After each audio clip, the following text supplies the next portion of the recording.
Se sentir exausto depois de algumas boas horas jogando aquele seu MMORPG preferido não é uma experiência individual. Se você gosta de MMOs assim como eu garanto que em algum momento você já se sentiu dessa maneira. Quando você já tem suas outras obrigações no mundo real, esse sentimento se agrava ainda mais. Como se você estivesse se inserindo em uma espécie de segundo emprego. Mas o que será que faz você se sentir dessa forma? O que será que na dinâmica de um MMO te faz sentir que o que você faz ali não é um passatempo, mas sim uma obrigação? Fala meus bons, eu sou o Amons e a resposta para essa pergunta que eu fiz a gente vai explorar aqui hoje juntinhos. É importante a gente começar do início. Então, primeiramente, vamos tentar entender o que é um MMORPG. Um MMORPG é a junção de duas siglas, MMO e RPG. Mas isso aí é tão óbvio que você deve estar rindo da minha cara, né? O que é importante de verdade aqui é tentar entender o significado de cada uma dessas siglas. Um MMO é um Massive Multiplayer Online, que para tradução direta se torna um multijogador online massivo. Diferente de outros jogos como Street Fighter, por exemplo, onde você pode jogar online com até uma pessoa, um MMO tem uma premissa mais abrangente. A ideia de um MMO é de fato ser massivo. É te passar a ideia de que você está jogando com uma quantidade exorbitante de pessoas, é fazer você sentir que ali dentro você está em um universo totalmente novo. Um MMO, diferente de outros tipos de jogos online, não é conectado por salas. Todos os jogadores que você pode encontrar vão ser encontrados durante a sua experiência mesmo, seja caminhando pelos cenários ou até mesmo parado em um ponto específico do mapa. Um MMO pode ser, por exemplo, um FPS, afinal a sigla funciona por si só. Mas a problemática que a gente quer solucionar aqui nesse vídeo só aparece quando ele é associado à segunda sigla, que é a mais importante, o RPG. Um RPG é um Role Playing Game. Dentro do gênero RPG nós temos uma série de diferentes modalidades. Nessa lista nós temos RPG de ação, como Elden Ring e Assassin's Creed. Nós temos também os RPGs táticos, como Summoner's Wars e Dofus, que também é um MMO. Temos RPGs de turno, como Pokémon e o Super Mario RPG. A tradução do termo RPG ao pé da letra é basicamente um jogo de faz de conta.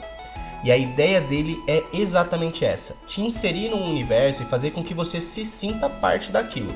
Sinta quase como se estivesse na pele do seu personagem. E isso é agravado ainda mais com gêneros de RPG, como por exemplo o RPG de mesa, onde a história é criada em tempo real pelo mestre do jogo e o seu personagem é sua própria criação.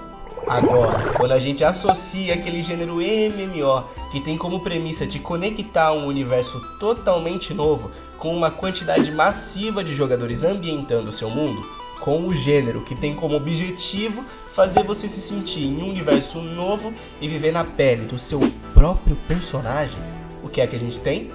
Bom, eu acho que já deu pra entender onde eu quero chegar, né? Um MMORPG é, em sua essência, uma segunda vida. A ideia dele é se conectar tão profundamente com você que faça você tratar seu personagem como se fosse um pedacinho de você naquele universo. E para isso, esses jogos usam uma série de artifícios que fazem você cair nesse funil como um hamster cair em uma rodinha. Esses jogos possuem sistemas complexos de tarefas para ocupar você. Tarefas essas que tornam o jogo divertido na mesma medida que viciante. A gente pode começar com as missões. Todo jogo MMORPG possui missões, e essas missões são parte importante do jogo, pois é com elas que você vai conhecer a história do jogo, todo o seu universo e se sentir realmente parte daquilo tudo que está acontecendo. Mas além dessas missões, quando você já se torna mais poderoso e ambientado naquele universo, quando a história do jogo já chegou em um patamar final, que só vai evoluir na próxima atualização, o jogo lhe apresenta um novo estilo de missão, as missões diárias. Missões diárias, como o nome já sugere, são missões que devem ser repetidas diariamente para adquirir uma recompensa. Essa missão pode te dar algum material para criar um item, algum tipo de reputação com um grupo ou qualquer outra coisa que o jogo queira introduzir para você. Se todos os dias ao meio-dia as missões diárias resetam, um dia em que você não fez essa missão é um dia perdido. É um dia que você podia ter progredido, mas não progrediu. Enquanto todo mundo naquele mundo massivo deu um passo, você ficou para trás. Das coisas que remetem a um segundo emprego, as missões diárias são as mais semelhantes, viu? Mas elas não são as únicas não, viu? Nos jogos MMORPGs, temos também as profissões. As profissões são capacidades específicas que você escolhe melhorar em seu personagem, maestrias que estão fora do sistema de classes. Nela, você não só pode ser o mago mais poderoso, como também pode ser um grande ferreiro ou um cozinheiro de renome. Essas profissões precisam ser melhoradas através da repetição. Quanto mais você cria itens com ela, seja para você mesmo ou para vender para outros jogadores, mais experiente você se torna. E esse trabalho normalmente não é algo rápido e fácil, e sim algo que exige um certo esforço para que você possa ser recompensado. Com essas profissões você pode até mesmo ajudar a sua guilda, que por sinal é outro fator muito importante para o tema que a gente está conversando. Uma guilda em um MMORPG é como uma família mesmo. Naquele mundo massivo, um grupo de pessoas decide se unir para facilitar o progresso de todo mundo. Esse grupo pode se ajudar com os materiais das profissões, com as missões diárias, que podem muitas vezes ser algo planejado para ser feito em grupo, tendo monstros poderosos a ser abatidos. Mas também, as guildas te permitem ter um grupo fixo para realizar masmorras e raids, que são muitas vezes conteúdos voltados para os jogadores mais experientes. Os grupos que realizam essas masmorras e raids de forma fixa possuem nomes, mas eu vou utilizar aqui o nome Core, que é o núcleo daquela guilda, né? Cores normalmente possuem uma série de regras muito específicas sobre o seu funcionamento. Eles possuem muitas vezes um horário fixo, formulários de aplicação, regras de como se portar, um líder que é o único habilitado a passar as estratégias e falar livremente na chamada de voz, e outras regras que podem variar de core para core. Os cores estão presentes em praticamente qualquer MMO e é o fator que mais se assemelha a um emprego mesmo. Em um core, faltas e atrasos muitas vezes são motivos de punição, pois você acaba prejudicando a progressão dos outros jogadores.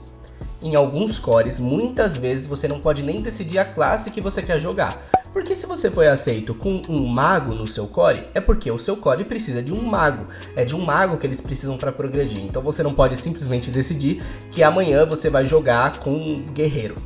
E é claro que os cores não estão ali à toa. Se os cores são tão esforçados para que tudo dê certo, é porque todos estão buscando uma recompensa em comum. Ela pode ser desde os equipamentos poderosos de uma raid até itens cosméticos, como visuais e montarias raras que esse conteúdo pode disponibilizar. E esses conteúdos todos podem ser utilizados para uma série de coisas, como itens raros que eu adquiro em uma raid e posso tanto me tornar mais forte quanto me tornar mais rico, vendendo-os para outros jogadores. E o mesmo se dá para as montarias e itens visuais. E essa parte de vender o que você conseguiu, bom, essa é a parte mais intrigante. Esse é um dos fatores dos MMORPGs mais importante, a economia. Em um MMORPG, você, assim como na vida real, quer ser o mais rico, o mais bem-sucedido, o mais feliz. E para isso você vai sempre fazer de tudo o possível para ter a melhor roupa, o melhor carro, a melhor conta bancária. E para isso, meu amigo, você vai ter que ralar e muito. Mas eu até sei no que você tá pensando agora. Ou pelo menos o que uma boa parcela das pessoas tá pensando enquanto tá me ouvindo falar. Mas Amons, eu nunca passei por esses problemas. Eu só jogo pra me divertir, que raio de problemática é essa? Se você não entende como as pessoas podem estar inseridas nesse funil, se você ainda não caiu nesse funil, é porque você não se enquadrou no fator mais importante para que todos esses conteúdos te façam se esforçar como em um segundo emprego. Se você não se desespera para completar todas as missões diárias, ter os itens mais poderosos, ter todas as montarias, ser o melhor na sua profissão, se essas coisas não te deixam desesperado por progresso, é porque você ainda não está em um estado de FOMO. FOMO, sigla para Fear of Missing Out, ou medo de estar perdendo algo, é a sensação de que, como o nome diz, você está deixando de usufruir 100% daquilo que você está fazendo. FOMO não é um sentimento apenas do mundo dos jogos, você pode ter FOMO em situações reais, como sentir que o prato que você escolheu no restaurante não era o melhor e que você devia ter provado outro, que a roupa que você comprou é bonita, mas seria muito bom se você tivesse comprado duas, e muitas outras situações corriqueiras da vida. No MMORPG, o FOMO se dá nesses momentos em que você, diante de tantas experiências para saborear, sente que não pode apenas saborear uma ou duas, você precisa saborear todas. E não só saborear todas, como ser o melhor em todas. Você precisa ter um maior rank nos conteúdos hardcore, você precisa ter os melhores equipamentos, todas as montarias e visuais do jogo. Você precisa de tudo, e se você não tiver tudo, você não vai conseguir descansar até que você tenha. Você, jogador de MMORPG, consegue se lembrar de alguma vez em que você passou horas e horas se esforçando para adquirir alguma coisa que você nem queria tanto, só pelo medo de que quando aquele item se torne inadquirível, você se sentisse mal por não ter obtido ele? Eu, honestamente, em muitos jogos MMORPG, já tive esse sentimento. E justamente foi nos jogos que eu mais me destaquei. No Ragnarok Online, na época que eu jogava assiduamente, eu não me contentava em ser apenas um Guillotine Cross. Eu precisava ser o melhor, o mais forte, o mais conhecido, o mais respeitado, pelo menos na minha guilda. E isso me fazia passar horas e horas farmando conteúdos exaustivamente para adquirir os melhores itens. Me fazia passar horas e horas tentando descobrir builds diferentes que pudessem me tornar mais poderoso.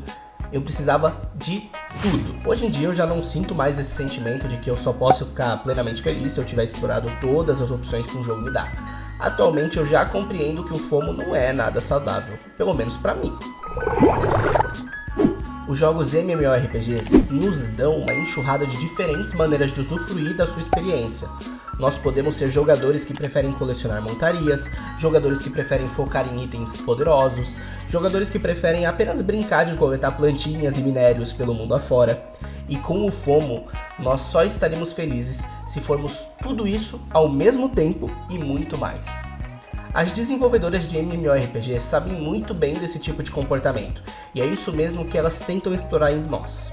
Então é claro que você não é nenhum perturbado mental se você estiver nesse estado atualmente. Isso é uma sacada intencional. É uma estratégia dos jogos MMORPGs para fazerem você, após voltar de suas 8 suadas horas de trabalho, trabalhar um pouquinho mais. E é por isso que MMORPGs muitas vezes são mais como um segundo emprego.